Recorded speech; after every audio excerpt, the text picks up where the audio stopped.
Sindicalistas e bancários realizaram protesto contra a privatização da Caixa Econômica Federal.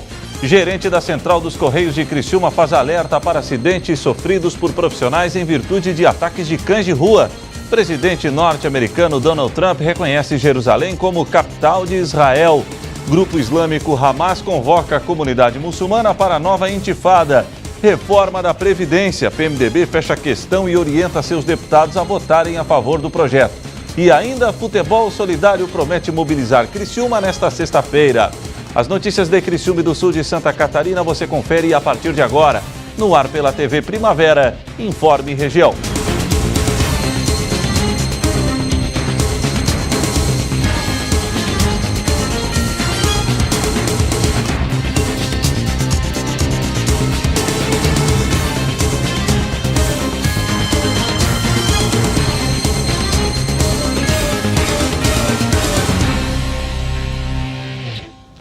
Hoje, quinta-feira, dia 7 de dezembro de 2017. Para você que sintoniza a tela da TV Primavera, uma boa noite. Uma manifestação foi realizada hoje em frente à Agência Central da Caixa Econômica Federal de Criciúma. Sindicalistas e bancários estavam protestando contra uma possível privatização do banco. O povo unido jamais será vencido. O movimento aconteceu em todo o Brasil. O Sindicato de Criciúma não ficou de fora dessa mobilização contra a privatização da Caixa Econômica Federal. Uma paralisação foi realizada na frente da agência, no centro do município, com o objetivo de fortalecer o movimento nacional. Mais uma vez, nós aqui estamos, enquanto movimento sindical e movimento social, nos manifestando contra mais uma política do governo Temer, que parece que veio ao governo para retirar todo o futuro da nação brasileira. Nós temos a questão da reforma trabalhista, o governo está forçando a barra para tentar votar a reforma da Previdência e agora está forçando a barra para privatizar importantes patrimônios do Brasil, como a Caixa Econômica Federal. E hoje, como no Conselho Diretor da Caixa vai ser votada uma medida que transforma a Caixa numa sociedade anônima, é um dia nacional de luta e nós teremos, com certeza, atos como esse, protesto em todo o país contra a privatização da Caixa. É importante que todos saibam que a Caixa pertence ao povo brasileiro. É o único banco 100% público federal que nós temos. É muito importante que as pessoas tenham noção de que esse patrimônio, de que quando alguém deposita na Caixa, seja pelo fundo de garantia, pela poupança, pela conta corrente, isso reverte para ele, reverte para a sociedade em forma de financiamento de habitação, em forma de financiamento do Bolsa Família, em forma de financiamento de estradas, de obras públicas, de obras de infraestrutura. Isso reverte para o próprio povo. Diferente quando ele deposita no Itaú, no Bradesco, no Santander, no Safra, em que isso reverte só para o acionista, só para o grande capitalista. Na Caixa, reverte para o povo brasileiro. Por isso que é importante manter um banco 100% público, porque o dinheiro do próprio povo vai financiando também as obras públicas no Brasil. Esse ato não se trata de um movimento grevista. Foi um modo que o Sindicato dos Trabalhadores encontrou de se mostrar contrário a essa tentativa de privatização, já que essa era uma situação esperada pelo Sindicato dos Bancários. A gente já esperava, tanto é que na época do impeachment, nós dizíamos na entrevista que o que estava por trás, o interesse original do impeachment não era em si combater a corrupção, mas era abrir as portas para a venda, para a retirada de direitos dos trabalhadores e para a venda do patrimônio público. Nós já temíamos por isso. Outras ações devem ser realizadas buscando inclusive apoios para evitar que aconteça a privatização da Caixa Econômica Federal. A gente vai procurar outros setores da sociedade que sabem que a Caixa é importante. As prefeituras, por exemplo, especialmente as prefeituras do interior, sabem o quanto é importante a Caixa para o financiamento das suas obras públicas. Então a gente vai estar procurando também, buscando apoio desses setores para que a Caixa não seja vendida. Nesse momento nós somos todos povo brasileiro, seja funcionários, seja movimento social, seja movimento sindical, todos somos povo brasileiro, todos somos donos da Caixa. E é importante que os donos da Caixa, que é o povo brasileiro, se manifeste e não deixe que a Caixa seja vendida. Um grave problema está preocupando profissionais dos Correios. Cães de ruas estão atacando carteiros em vários bairros da cidade e muitos acidentes já foram registrados. O gerente da central de distribuição da cidade clama pela ajuda do poder público, que até agora nada fez. Diante de alguns fatos em que os cachorros atacaram alguns carteiros, levantou o tema para o debate, já que o assunto é antigo. No entanto, voltou a ser fato de preocupação, já que o número de cachorros de rua vem aumentando. O problema é ataques caninos, né? O carteiro sai para entrega e aí ele chega na rua de moto ou de bicicleta, enfrenta uma grande população de cães soltos nas ruas que tem na cidade de Criciúma e acaba sendo atacado por esses animais, né? Existem alguns bairros em que a situação é mais recorrente. Os carteiros encontram uma grande população canina nos locais. Os bairros periféricos, eles estão todos com esse problema, todos. E não posso citar um a mais, um a menos. Todos estão. Tem os mais graves e tem os menos, né? Mais graves onde a gente enfrenta muito problema é a primeira linha da Agostinho, a linha Anta, a linha Batista. Devido a esses bairros ser distante, há muito abandono de animal. Diante dessa problemática, os Correios vêm buscando alternativas para tentar diminuir a população de cães de rua. A gente tem conversado constantemente com a Câmara de vereadores, a gente tem procurado conversar com as associações de moradores, os presidentes, temos nos reunidos com os moradores, levado para eles o problema e a proposta também. A proposta a gente fez para alguns vereadores e a Câmara, a gente esteve falando, é de cobrar uma taxa de R$1 por casa, né, por moradia, durante um ano. Para quê? O centro de zoonose a gente sabe que existe, mas a gente não pode usar.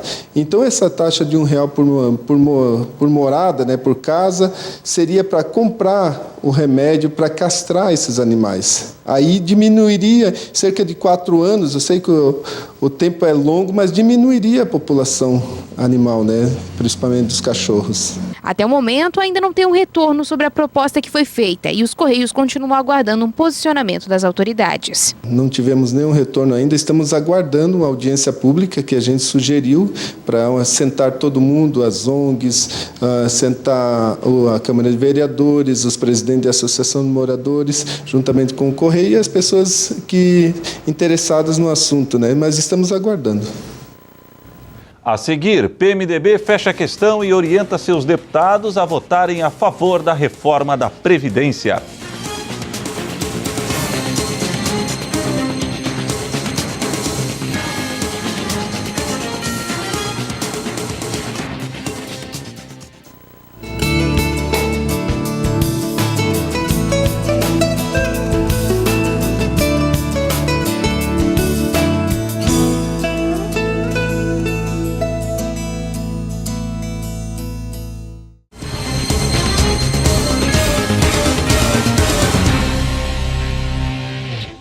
O presidente americano Donald Trump reconheceu oficialmente Jerusalém como capital de Israel.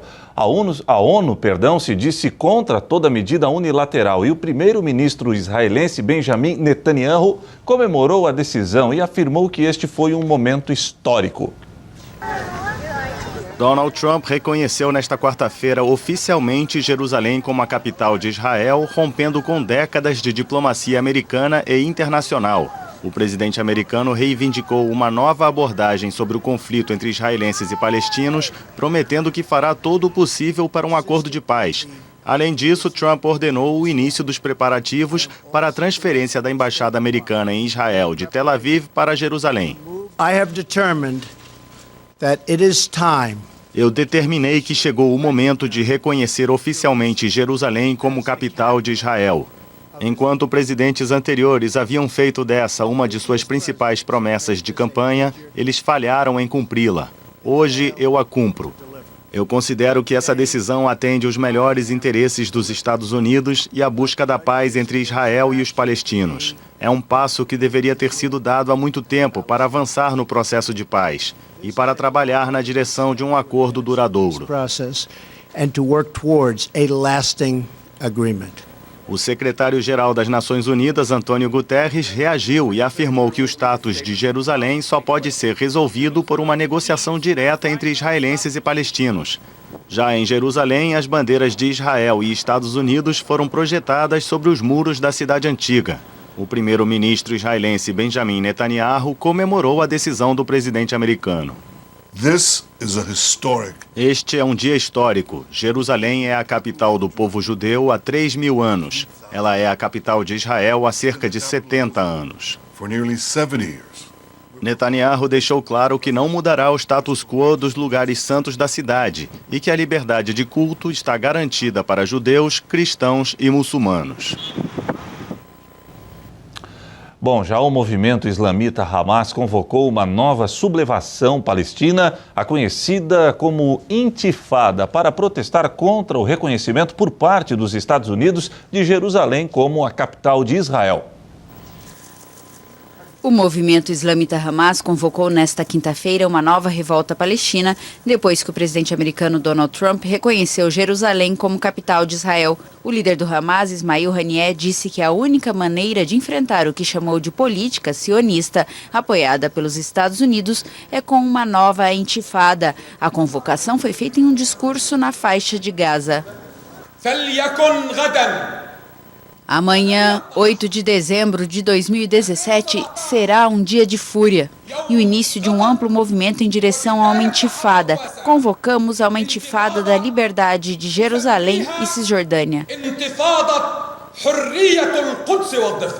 O dia amanheceu tenso na cidade de Ramallah, na Cisjordânia. Palestinos convocaram uma greve geral nesta quinta-feira para protestar contra a decisão do presidente americano de declarar Jerusalém como a capital de Israel. O PMDB, partido do presidente Michel Temer, decidiu encaminhar o fechamento de questão sobre a reforma da Previdência. Outras 4 legendas podem seguir o mesmo caminho de punir os deputados que votarem contra a orientação das bancadas. É o governo colhendo frutos do esforço concentrado de conseguir os votos para aprovar a proposta na Câmara ainda este ano. O tempo é curto e a semana é decisiva. Nesta terça-feira, o presidente Michel Temer recebeu pela manhã políticos, ministros e deputados para discutir a reforma da Previdência. À tarde, se reuniu com dirigentes de centrais sindicais, também com o objetivo de convencê-los a apoiar a proposta. É mais um esforço pessoal de Temer para conseguir apoio. Esforço que tem surtido efeito. Pelo menos um partido já encaminhou o fechamento de questão sobre a proposta. O PMDB, partido de Michel Temer. O líder, deputado Baleia Rossi, confirmou que já tem maioria entre os deputados da legenda a favor da reforma. Com a decisão, deputados que votarem contra a orientação podem ser punidos até com uma expulsão da sigla. A expectativa do governo é que a iniciativa do PMDB dê exemplo a outras legendas aliadas seguirem o mesmo caminho. Por enquanto, 2 partidos da base, o PP e o PTB, indicaram a possibilidade de fechamento de questão. Outros 2 devem fazer o mesmo, o PRB e o PSDB. As 5 legendas reúnem 206 deputados. Como se trata de uma emenda à Constituição, são necessários 308 votos. Nesta segunda-feira, o ministro-chefe da Secretaria-Geral, Moreira Franco, cobrou uma posição dos tucanos, que, segundo ele, sempre defendeu as reformas. Em vídeo divulgado pela internet, Moreira Franco fala sobre a importância da reforma para o Brasil.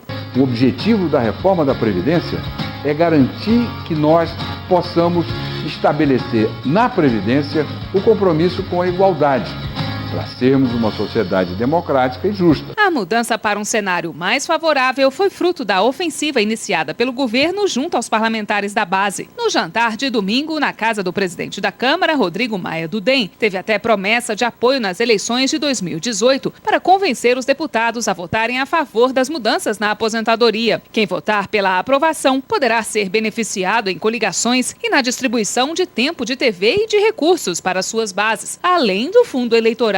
Após as articulações do fim de semana para aprovação do texto, o ministro-chefe da Casa Civil, Eliseu Padilha, disse nesta terça-feira que cresceu muito a probabilidade de aprovar a reforma ainda em 2017. No entanto, reiterou que não terá facilidade. Então, a gente fez uma avaliação do quadro, mas sem descer a detalhe de voto individual. É possível a aprovação na Câmara este ano, mas neste momento é impossível pelo cronograma que está pré-estabelecido já no Senado, do encerramento das atividades do Senado, é impossível a aprovação em 2 turnos no Senado. O Brasil, as contas públicas do Brasil, e não é para o governo Temer, o governo Temer, a sua questão já está lançada, o orçamento já está enviado, já está previsto receita, já está previsto despesa. Não é para o governo Temer, é para o Brasil, é para os brasileiros, é para o João, para a Maria, para o José, para que eles não sofram o que sofreram os aposentados da Grécia, de Portugal, onde nós tivemos cortes muito grandes no valor das aposentadorias e inclusive no vencimento de servidores públicos. Nós temos que ter consciência que ainda é possível nós evitarmos. Então nós temos que adotar todas as providências. E como estímulo adicional para aprovar a proposta, o governo ainda deve liberar cerca de 3 bilhões de reais para os prefeitos no ano que vem. Em contrapartida, eles terão que pressionar os deputados para votarem sim à reforma. E com tantas benesses, líderes partidários garantem que o ambiente para a votação da reforma da Previdência aqui no Congresso está mais favorável. Nesta quarta-feira, Michel Temer deve se reunir com as lideranças para fazer um levantamento dos votos que realmente estão garantidos. A intenção é colocar o texto em votação na Câmara na quarta-feira da semana que vem. Nesta segunda-feira, Rodrigo Maia reconheceu que ainda não há votos suficientes, mas mudou o tom de pessimista para realista sobre pautar a proposta na Câmara ainda este mês. Não dá ainda para ser otimista. No sábado eu estava pessimista. Com as reuniões de domingo, eu agora estou realista. Acho que a gente tem um caminho para chegar. No mesmo dia, o ministro da Fazenda, Henrique Meirelles, saiu em defesa da reforma em um evento no Rio de Janeiro. Ele disse que, com o crescimento das despesas obrigatórias do governo, mudar as regras da Previdência é uma necessidade. Acredita que os partidos estão empenhados. É um esforço grande para votar esse ano. Para o país é importante, para o país crescer, gerar emprego, inflação e juros mais baixos. Em primeiro lugar. Em segundo lugar, é importante que o próximo presidente que assumir não tenha que assumir tendo esse enorme desafio à frente. Além de mostrar estimativas ruins para a economia, caso a proposta não seja aprovada, o governo tem em mãos dados de uma pesquisa encomendada em novembro ao IBOP que aponta uma queda de 61% para 46% dos brasileiros que são contrários à reforma. A seguir, Futebol Solidário promete mobilizar Criciúma no dia de amanhã. A partida está marcada para o estádio Heriberto Wilson.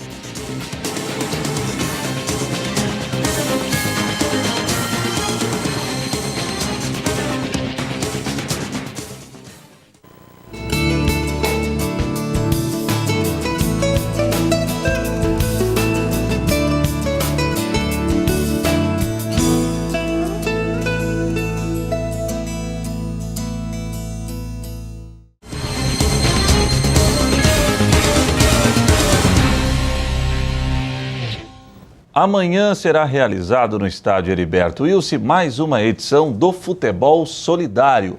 Personalidades conhecidas de todo o Brasil, assim como jogadores e ex-jogadores de futebol, já confirmaram presença. A jornalista Morgana Salvador nos traz mais informações. E é amanhã mais uma edição do Futebol Solidário. Eu tô aqui com o Neguinho, com o Fabiano, que vão nos trazer mais detalhes sobre esse grande evento. Neguinho, começando contigo, queria falar um pouquinho da expectativa, então, de mais uma edição, né? Então, primeiramente agradecer aqui a TV Primavera pelo apoio, né? E é isso aí, mais uma edição, né? É o terceiro ano aqui no estádio Heriberto Wilson, o sexto ano, totalizando, né? Foi 3 em Nova Veneza. A expectativa é muito boa, né? Muitos feras aí da bola, atores, artistas aí, com o Padre Washington, Del Chan, enfim, uma galera que vai participar, tá vindo, e a gente só conta com o povo, né? Com o pessoal de Criciúma, todo o pessoal da região que compareça ao estádio com o intuito só, que é a gente arrecadar o maior número de alimentos, né? Então é 2 quilos de alimentos ou R$5. Quem quiser trazer mais, fica à vontade. Juntamente com a Cruz Vermelha na parceria, vamos ajudar muitas pessoas. Isso que é importante. Agora, falando um pouquinho dos convidados, para atrair ainda mais pessoas para o estádio Heriberto Wilson, me conta, quem que são umas figurinhas carimbadas que vão estar aí? Então, temos aqui um grande ídolo do Criciúma, que é o Zé Carlos, né? O Zé do Gol, já está aqui na cidade. Também vai ter o Griso, que é representando o Criciúma, o Griso, o Barreto representando o Criciúma, Ezequiel, que é aqui da casa também, Sueliton, Leandro Melo, Alexandre Lopes, né? E o pessoal vem de fora também, Zinho, Túlio Maravilha, Mauro Galvão, Júnior Baiano, Roger Flores, Maicon Cizenando também, que é aqui da Casa de Criciúma. Enfim, uma galera, mais de 20 atrações vão estar por aí, fora os atores, né? Que vão vir, Márcio Killing, Daniel Hertal, Thierry Figueira, né? Nicola Siri, enfim, com o Padre Washington, com o Jasteiro e o El-Chan. É uma noite bacana, só estamos tudo organizando aqui para que o pessoal mesmo compareça e a gente lote o estádio e arrecade muita coisa. Muito bem. Vamos agora falar com o Fabiano. Fabiano, conta pra gente então como é que tá a tua expectativa em específico, mais uma edição, como é que tá essa preparação para esse grande momento, né? A expectativa está muito boa, né? Esse ano passamos o evento para uma sexta-feira, para o público de arredores de Criciúma poder comparecer também.